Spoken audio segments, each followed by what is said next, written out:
Okay, Sheffield 4x4. I got my neighbors doing a little work, so it might get loud, but I have almost finished my cargo mods. I have to put the trim up on the passenger side, but I finished this panel, and it's very solid. I don't know why it's not focusing. Okay, there we go. Okay, so like on the other side, I did this side, and this has a locking door. I'm doing the same thing on the other side that I just carpeted. You can see the trim on here fits snug all the way up across with the latch there. So now I can put the seats back up. I got the latch there as well. I have a piece of foam to stuff in there so that it is not caved in where the latch keep is. These are all in with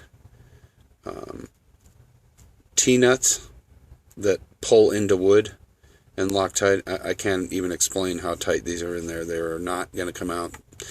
They'll come out with a whole chunk of wood with them. But anyway, I also did my night vision mod. So, and it's bright. I don't know. Might be a little bright, but it will light up the whole back pretty red. I mean, plenty enough to function while camping, whatever. So you can see it's actually lights it up quite a bit. So it'll light it up plenty at night to light up the whole rear. And I have my door open, so that one's on up there. But now these are all connected to the door lock detection switch. So, except for that one. That one's independent. So now I have like daylight brightness. I think Richard could tell you how bright it was on that trip when it was real dark, no moon. Moon was coming, I think, at like 1 in the morning. It was pretty bizarre down there.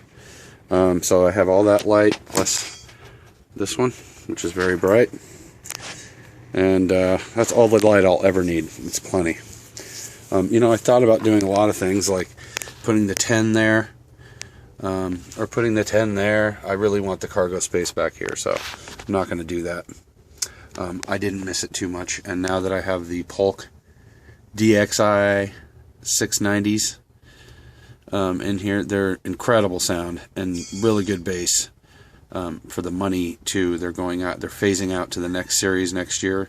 They're going to be going, I think, mostly 6x8 now, so which I don't know. I mean, not that I don't like it, I don't understand, but it's probably fits in more spaces. So, but anyway, so these are going for pretty cheap.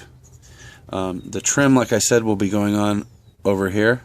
So this will fold over. It will go snug up against this. But I'm actually going to use adhesive to hold this down. It's perfectly cut so that it will work just fine. But anyway, I have the door cut. I have to put the lock in, the hinges on the bottom, like this one, and then I will have a, you know, locking. I can lock up my jack and whatever. I don't really need to, but you know, I have the latch, and that's how I keep it shut. So instead of coming up with another idea, I'll just use that. I'm also going to be putting hoops, a couple here, and this is incredibly. I'm pulling the whole rig.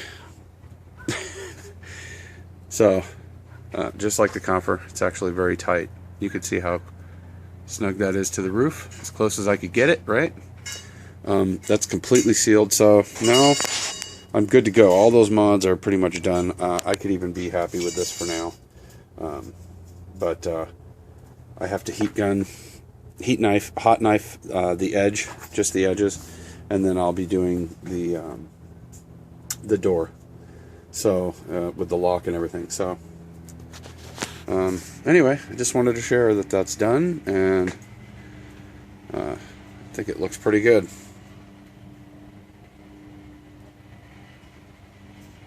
And the carpet does actually fit under here and under here. I cut it specifically for that so that the hump carpet would fit under there. That one I have to shove back under.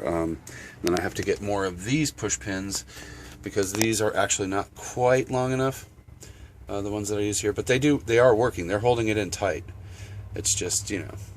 And then when I put the trim over the top of that all along the edge, it's going to be nice and snug and hold everything in tight. It'll help assist pull that in and smash the carpet down. So I just have to get more screws. These screws that go in here. These damn L-trim screws. I have no idea what happened to the other side. They're gone. So I've looked, but I can't find them. Oh, I'm also going to epoxy a fitting on here on the outside that's countersunk, so that I figured something out so that I could actually use this and actually have that final screw in there. Kind of hate not having it there. Being a stickler, I know, but whatever.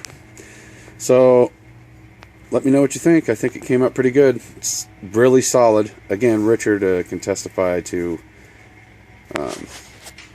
how much it really works for dampening and everything else. And it really helps with the sound as well, for backing for the 6x9. So the whole area in there is kind of like a backdrop for those, and there's plenty of little spaces where air can get through, and if you know, it's not that they need that much space. So anyway, just wanted to share I got that done, and I'll be doing the trim next, you know, finishing that up, and she'll be snug, everything done. As far as the cargo mods, so pretty stoked about having the red one. That's pretty cool. And I like having this, you know, all shut off when you shut the tailgate, and then having this independent. So this is really bright, as you can see. You can't really see on camera. It's not orange at all. It's very red, and puts off a lot of light. But it's not so offensive as the camera showing it. You know. It's really just nice and red. So anyway, just wanted to share that, and thanks again for all your help, guys, and ideas. Appreciate it.